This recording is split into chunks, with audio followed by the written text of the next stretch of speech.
Hello, I'm Karen Stathoplos, and today I'm going to be reading two pieces from E.B. White's The Second Tree from the Corner. E.B. White is a wonderful writer. He wrote for The New Yorker. He lived in Maine for a good portion of his life. And this book has musings, it has stories, it has letters that he wrote, actual letters to certain people. And I love his letters. I like to write letters, and I'm going to read you two of his letters, one to the American Society for the Prevention of Cruelty to Animals, and the other to the IRS. Here's the first one. April 12, 1951. The American Society for the Prevention of Cruelty to Animals, York Avenue and East 92nd Street, New York. Dear Sirs, I have your letter, undated, saying that I am harboring an unlicensed dog in violation of the law.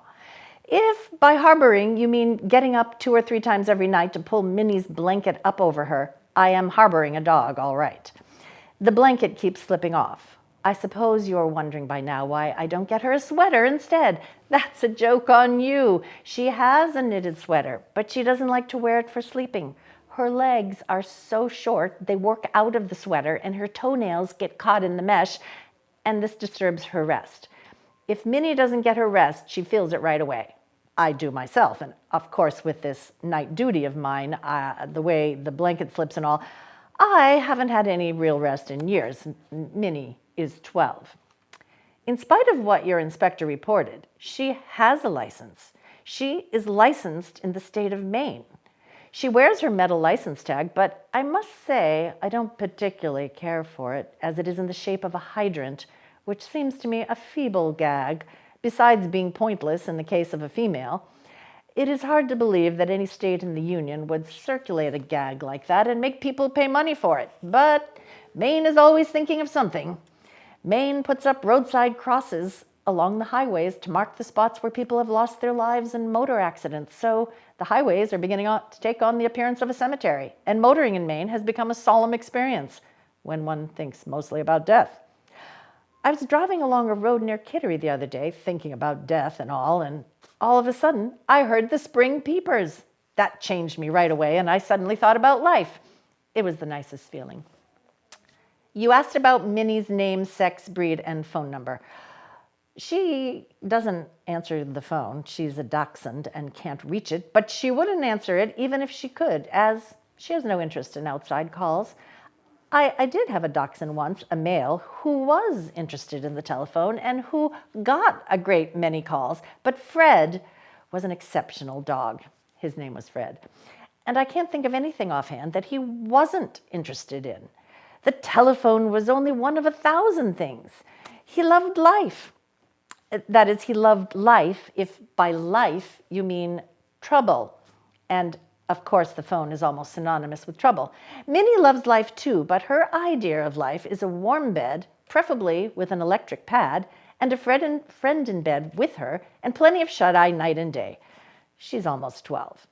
I guess I've already mentioned that I got her from Dr. Clarence Little in 1939. He was using dachshunds in his cancer research experiments, and he had a couple of extra puppies, so I wheedled Minnie out of him. She later had puppies by her own father at Dr. Little's request. What do you think about that for a scandal? I know what Fred thought about it. He was some put out. Sincerely yours, E.B. White. And now his letter to the IRS, which we always enjoy communicating with the IRS. Dear Sir, I have your notice about a payment of $200 and some odd that you say is owing on my 1948 income tax.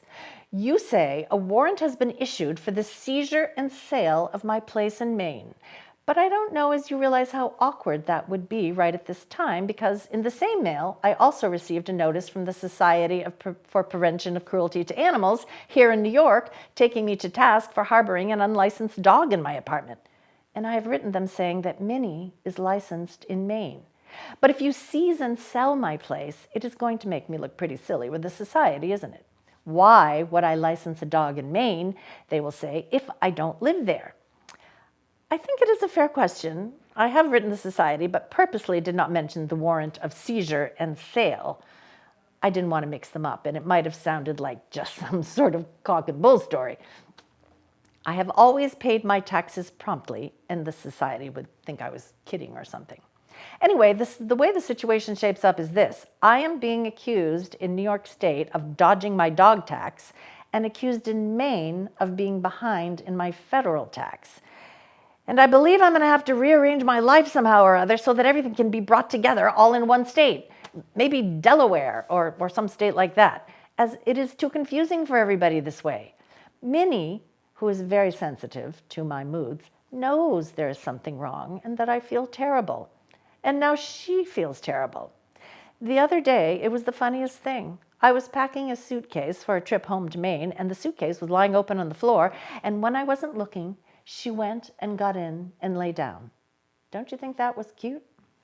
If you seize the place, there are a couple of things I ought to explain. At the head of the kitchen stairs, you will find an awfully queer box-like thing.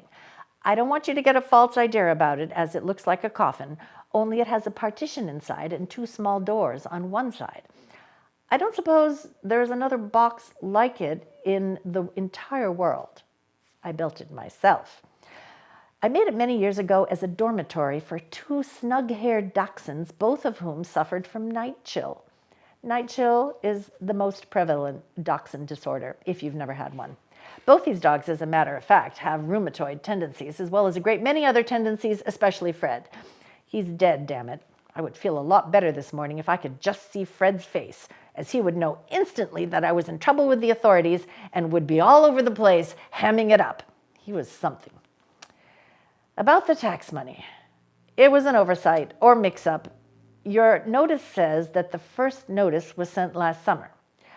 I think that is correct, but when it arrived, I didn't know what it meant, as I am no mind reader. It was cryptic.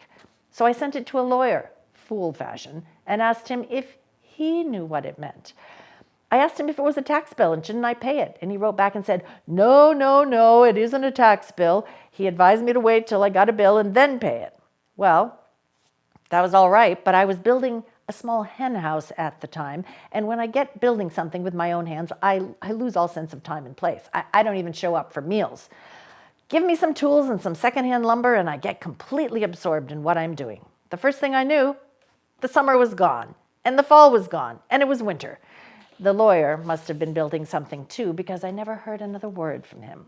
To make a long story short, I'm sorry about the non-payment, but you've got to see the whole picture to understand it, got to see my side of it. Of course, I will forward the money if you haven't seized and sold the place in the meantime. If you have, there are a couple of other things on my mind. In the barn at the far end of the tie-ups, there is a goose sitting on eggs. She's a young goose, and I hope you can manage everything so as not to disturb her until she has brought off her goslings. I'll give you one if you want. Or would they belong to the federal government anyway, since the eggs were laid before the notice was mailed? The cold frames are ready, and pretty soon you ought to transplant the young broccoli and tomato plants and my wife's petunias from the flats in the kitchen into the frames to harden them. Fred's grave is down the alder thicket beyond the dump. You have to go down there every once in a while and straighten the headstone, which is nothing but a couple of old bricks that came out of a chimney. Fred was restless, and his headstone is the same way. Doesn't stay quiet. You have to keep at it. I am sore about your note, which didn't seem friendly. I am a friendly taxpayer and do not think the government should take a threatening tone, at least until we have exchanged a couple of letters kicking the thing around. Then it might be all right to talk about selling the place if I prove stubborn. I showed the lawyer your notice about the warrant of seizure and sale, and do you know what he said? He said, "Oh, that doesn't mean anything. It's just a form." What a crazy way to look at a piece of plain English. Honestly, I worry about lawyers. They never write plain English themselves, and when you give them a bit of plain English to read, they say, "Don't worry, it doesn't mean anything." They're hopeless, don't you think they are? To me, a word is a word, and I wouldn't dream of writing anything like, "I am going to get out a warrant to seize and sell your place," unless I meant it. And I can't believe that my government would either. The best way to get into the house is through the woodshed, as there is an old crocus sack nailed on the bottom step and you can wipe the mud off on it. Also, when you go in through the woodshed, you land in the back kitchen right next to the cookie jar with Mrs. Freethy's cookies. Help yourself. They're wonderful. Sincerely yours, E.B. White.